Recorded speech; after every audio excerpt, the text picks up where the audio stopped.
game here. Our next opponents are going to be Risk from Integrity Gaming versus Mercy of Miraculous Gaming.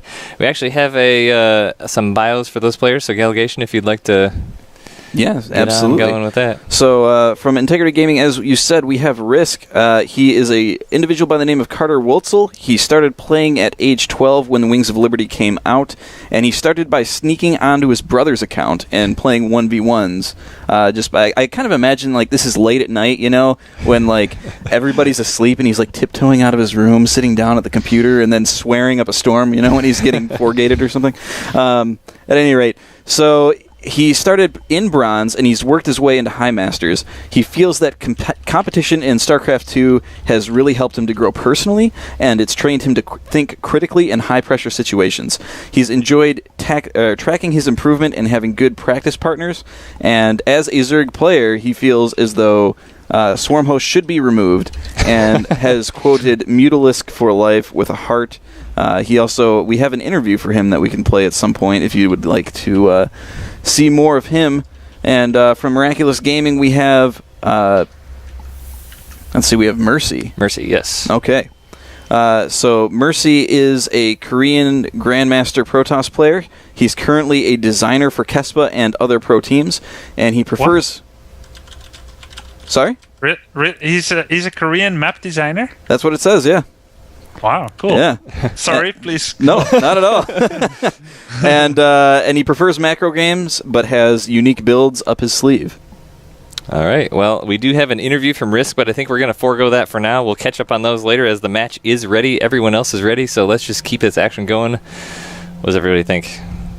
Let's do it. All right, so we're going to be jumping into Galaxy Blood Mist, featuring Miraculous Gaming Zaun versus Integrity Gaming Risk. And here we go. And these, for those of you that aren't familiar, we do have a couple maps in the pool by the Galaxy map-making team. They are some really neat maps. Grubby, I don't know if you've had much experience with them. No, I've never seen it. I'm preparing to be wowed. What is this, Blood Mist? They're beautiful maps. They are very much eye candy. Nice. And are there any special things like lava or sheep falling from the sky? No special things. It's not like, what was that one, like Lemon World or something like that we had last season where you killed the lemon and Fruitland, yeah. That's it, yeah. And you got like 500 minerals for killing the giant lemon in the middle of the map. But I think you have to actually return that lemon to your base. But, yes. Oh yeah, that's right. No lemons here. When the map makers don't give you lemons, play a normal game. Yeah, that's just about right. And in the upper left-hand corner of Galaxy Blood Mist, it is going to be our yellow Zerg. His name is Risk. Grubby, take it away. And you're in the... Did we introduce bottom right? Bottom right is where we're at. Okay, bottom right. Miraculous Gaming. A Korean map maker in addition to a Grandmaster player. Protoss on NA. It is Mercy, and he has decided to go for a 9 pylon on the low ground and then go straight to the opponent's base. So I mean, how standard do you think that is these days? I think it's not as standard recently. 9 scouts are getting increasingly rare, but with him doing that, I think he wants to go Nexus first, but he just wants to make sure he doesn't get 6, 7, 8, or 9 pulled. So, I mean, we were talking about the map a little bit, and, you know, probably one of the biggest things to note on this map, especially Protoss. Protoss has had a terrible time getting a third base. You either have to expand very aggressively directly towards your... This one way off to the left side that is kind of hard to defend unless you have a lot of air units, to be quite honest. Yeah, like the terrain is not that bad, and you can wall off that bridge on the left of the Protoss third. Okay, but the distance from the natural to the third is such that you can't have your sentries idling in the middle. Mm-hmm. They've got to be in one base or the other, so that would be the difficulty. Interesting. And I can even imagine Protoss is taking the forward third just because it's closer, but there's 3 attack paths for the Zerg. Yeah, we've actually seen it kind of play the inversely for the Zerg, as the Zerg has sort of favored that third base and expanding aggressively out towards the front, or even taking that as a fourth. But at the same time, we've actually kind of seen, I don't know, Gallagation, you can cue in on this. I'd say the front base expansion for Zerg has been favored a little bit because the one on the right side is a little bit easy to get the proxy pylon swing arounds on the right. And Immortal all-ins through that path would be extremely powerful because you're going through a small bridge. Yeah, Risk is Zaun? Wait a minute. Mercy. Silly names. Mercy has been quite on top of his scouting here, so you can see exactly what's going on, and he's got his wall set up here quite nicely. I feel like, the meta in PvZ has changed so much since our little session together, because I almost never see the Phoenix openings anymore, and I miss that so much. That was one of my favorite things. Yeah, it's my favorite unit too, but we did see it, no spoilers, but we did see it in GSL Code S finals this morning. There was one game with Phoenixes, but yeah, usually when there are Phoenixes, in the current state, in the current metagame, the Protoss will start from behind, and the Phoenixes will have to do their maximum potential just to get even again, or slightly ahead. And then suddenly it's nice. You've got Mutalisk defense system already in place, but do you not do as much damage, or you mess up your micro or your multitask, you will keep that disadvantage that you start with, because Phoenixes, they're not such a good all-in unit usually, and they can't kill bases and so on, so the Zerg feels very, very safe. Usually you see Phoenix, 6 Spore Crawlers, 75 drones, and just get everything that you could possibly want. You were saying nice scouting by Mercy. I agree. He has seen there are no gases yet, even though the Zerg is only on 2 bases. I find that peculiar. Apparently someone's saying, Toutly's saying that he's a web designer and not a map maker, by the way. Okay. Cool. But so Risk now just getting his third base down. He is taking that forward third, like we mentioned. And, I honestly love this for the Zerg, because he can really get that creep spread going so aggressively. And we've seen, honestly, the Swarm Host thing has been quite the topic lately. But, I mean, if you're going to go a play like that, it really helps get those across the map that much faster. But also sort of impedes taking the third even more for the Protoss, because the Risk, in this case, getting that base up so much earlier, that creep is going to almost be there by the time he'd want to take a third base. Yeah. Let's see. 6 minutes and a bit Robo Facility, and he's getting +1 attack upgrade. Could we be seeing an Immortal all-in here from Mercy? Koreans are renowned for their, perfecting their execution of builds, so he might just be saying, I'll just do this and attack. What do you think? I mean, it wouldn't surprise me. We've seen that more often than not, especially on this map, where you're kind of just going to say, you know what, I'm going to have 2 bases, and that's what I'm going to have, and I'm going to try and win on 2 bases, and this is the best way to do it, so... Yeah. But there are spores coming out, so he's obviously concerned about either Oracles or Phoenix at some level. At least one spore at the natural there. If he's concerned, he should be sending in this Overlord that's hanging near the Protoss base. It's definitely the right time to be sending it in now. Yeah, the 7-minute window has definitely passed for sending that Overlord in. Yeah. I mean, 7 minutes is a good time, like you said. It's actually a Warp Prism, and we're gonna now look at the map in a new light. There are no Zalnaga Watchtowers. Mm-hmm. We look at the Stalker that's been going around for Mercy. He is clearing up Zerglings. And now the Warp Prism will make a beeline for the Zerg main, and it may not even get spotted. The vision for Zerg is a little bit lackluster. And now Mercy is taking out this Overlord here, and that's not going to be super critical for Risk. He does have quite a bit of supply right now, but that, like you said, is a clear path, and he's just warping in some Zealots here. So this is actually really neat. I'm curious to see what you think about it, but just kind of going for just a massive Zealot warp in to pressure the third base right after it comes out just like this. I don't think he'll get it. There's 3 Roaches coming. He could potentially get it. 4 more Zealots are coming soon, and I guess 3 Roaches isn't enough. But there's another Queen coming as well. I feel like he can save it, maybe, but look at the Roaches he's making. He's using his hatchery control key. He didn't make the initial Roaches straight away on location here, so they're not coming out in time. And that's a very clean kill for Mercy, who can either run away or recall if it gets too hairy, but it's okay. Yeah, I mean, what do you feel like using a time warp there have been valuable at all with another warp in of Zealots to try and kill off a Queen or a couple of Roaches there, or just to kind of pull on back and just take your gains and grow off of them?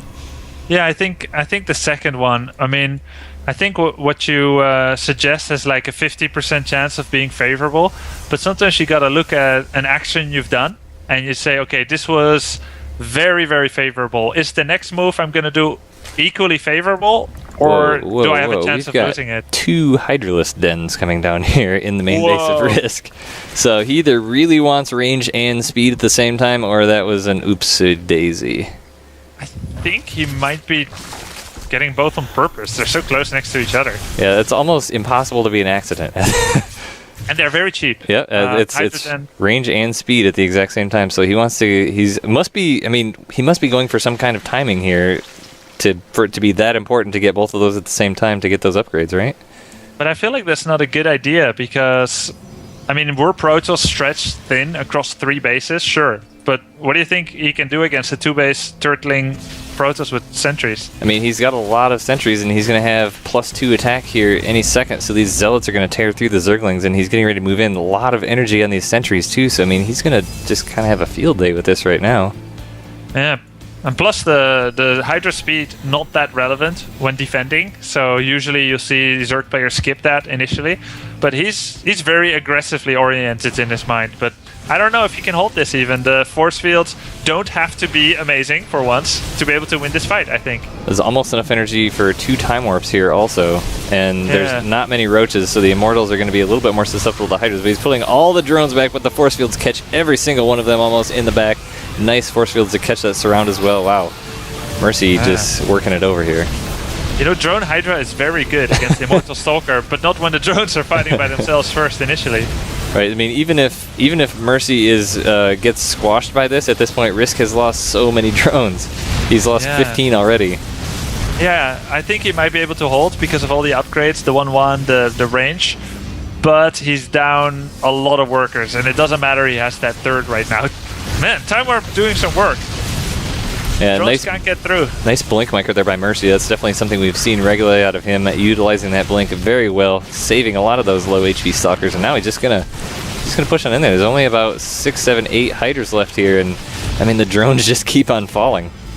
Yeah, and he's still got his drones grouped with his Hydras. He's really feeling the pressure here. I think he knows that he's in a dire straits, but he's trying to do what he can, trying to stay above the water with his head, but it looks like this may not be possible. There's even some roaches at the 3rd, AFK. Yeah, and Risk really wasn't... It looked like he wanted to get those Zerglings out to do a bit of a counterattack in the beginning, but he decided he had to pull those back, and the force fields just caught him off, so he wasn't really able to do anything with those either.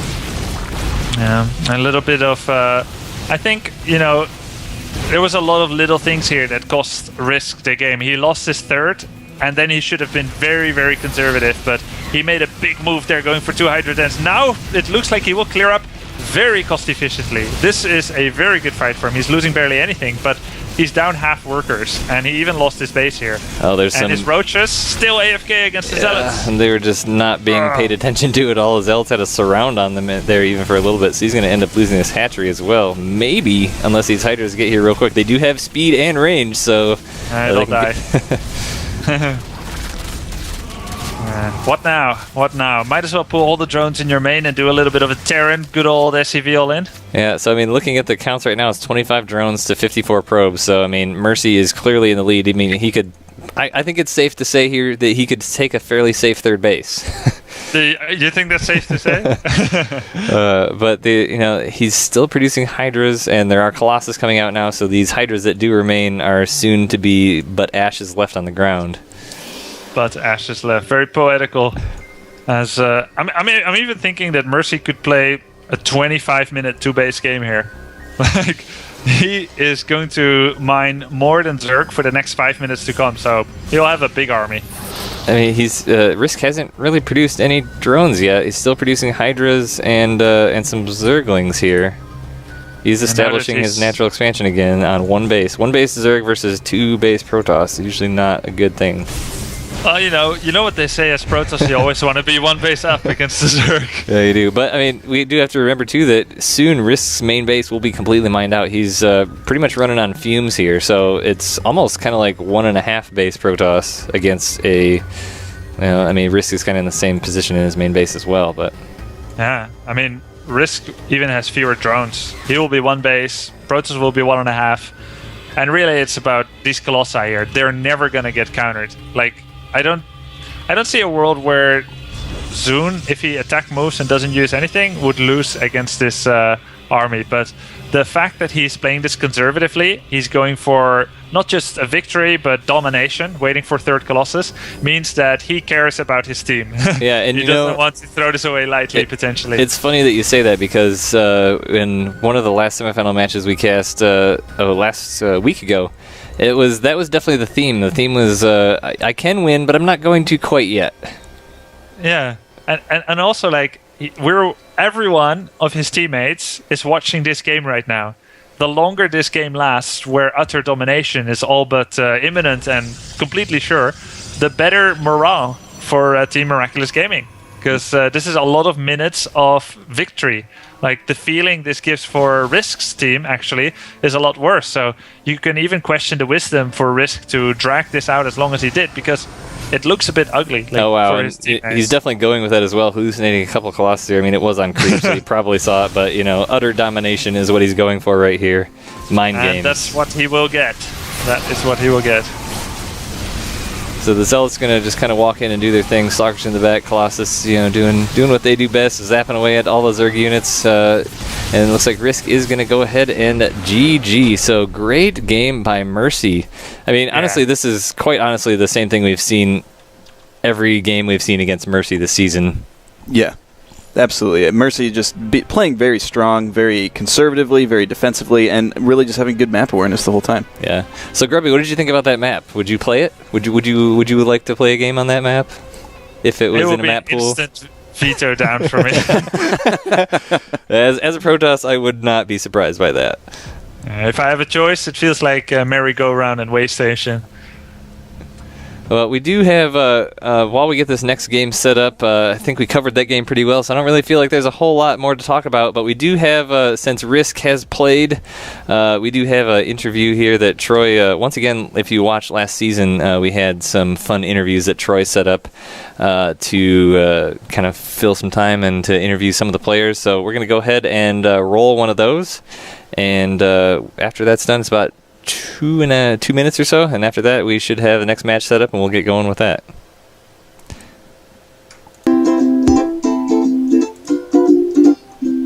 Alright, so I am Carter Lee Wetzel. I'm from the United States, from the state of Minnesota, and I am a Zerg player.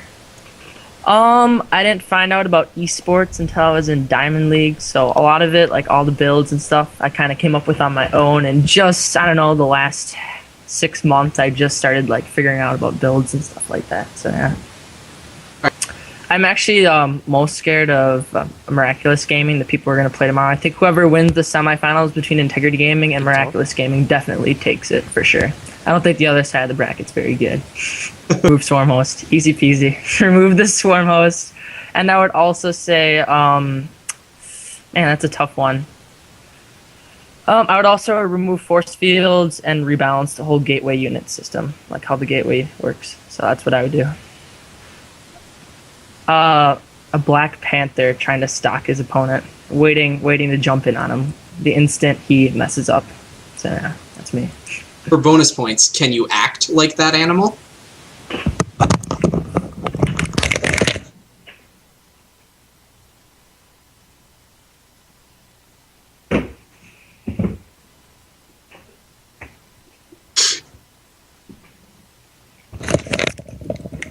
I think that worked out pretty well. Man, being deported as a Protoss, that's my worst nightmare. But I would definitely bring Panda Bear Me. Definitely Panda Bear Me to keep me entertained. And I would also bring Gemini, the Protoss player, because, the dude's got force fields. Shout out to our sponsors, Gamdas. They've really helped us out. They're sending gear out to us. And also to our team leader, our CEO of Integrity Gaming, Zalen, for all of his support for all of us. He's done a really good job of organizing all of these clan wars and making sure everyone shows up on times, organizing practices, organizing, like, looking over VODs and stuff like that. So, yeah, definitely a shout out to both. Thanks, Troy, for putting those together. Those are always entertaining. Unfortunately, Grubby doesn't get to see it just yet, as it's probably just starting on his end as we are running that stream delay. But we don't have a match set up, so we do have some other cool things. But before we get to those, I mean, Grubby, what's going on in your world, man? How are you doing? Yeah, I'm good. Thanks. I've been streaming a lot recently. I'm soon getting ready for a very busy season of more LAN tournaments because I did quite a few less in the last few months, but there are a lot coming up right now. What's your something I've wanted to ask you? What's your feel of the meta right now? What's your favorite matchup and what's your least favorite matchup? I was pretty shit at Protoss versus Terran for the longest time ever because I kept facing Zergs and Protosses in WCS, so was neglecting the matchup. Strangely enough, it's going better and better against Terran, and PvP is taking a bit of a nosedive. Somehow, it's like determined that a player may never be good at 3 matchups at the same time, or at least I can't be. But I think the meta game is in a pretty good place. There's complaints about every race, but complaints should be taken for what they are, and I think good players will always try to overcome their difficulties regardless of the situation. What's your, PvT is definitely, it's one of those things in Wings of Liberty that was like horrible for me. I remember like trying to smash my keyboard after every game, losing every single time. But now in Heart of the Swarm, it's been much more entertaining. It's actually been one of my more smash face matchups. What is your feels comfortable for you in PvT? I think in PvT the best smash face kind of builds is if you can be very effective with your defenses and you have double forge and zealots. That's kind of, if you get a lot of zealots with better upgrades than the opponent, you don't need to micro that well anymore in the fight. But it all starts with having good defense against the early Terran attacks, and oftentimes that may not succeed. And if it doesn't succeed and someone hits you early and effectively with Hellions or Widow Mines or bio pushes, the whole game can get very messy, and those kind of games can be very difficult, I think, in PvT. Cool. What do you think? Is it difficult for you if they harass you a lot, or the massive macro game is hard? I mean, I've tried to just kind of get out in front of that, to be honest, because I hate that crap. So, I mean, I'm curious what you think about this, and I'm glad I have the opportunity to ask you now. I've really enjoyed going for just going straight absolute crazy nuts for the High Templar with Storm, and having it and getting Storm just as that first bio push comes, absolutely crushing it, and then pushing back while taking like a base, and then going for Colossus. That's been my favorite. So you go Storm just for defense. Do you attack them as well? After that first bio push, and in like 5 out of 7 games, it just like crushes it, and then push back with a couple warp-ins, and then go with something else. I've had some success with those builds as well. The points where it gets most difficult is if they defend with a lot of Widow Mines, or if they simply don't commit to that attack. Right. Like you're standing there, you're delaying your third, you're waiting for them to push, and they took a really quick third themselves and get Widow Mines. That's the hard part for me, but I do think that more and more getting quick Storm is better than quick charge if you're going for charge and Storm, because the Storm has a much better defensive potential. I can get on that train. But it looks like our match is ready, Gallagation. Yes. We're actually going to be going on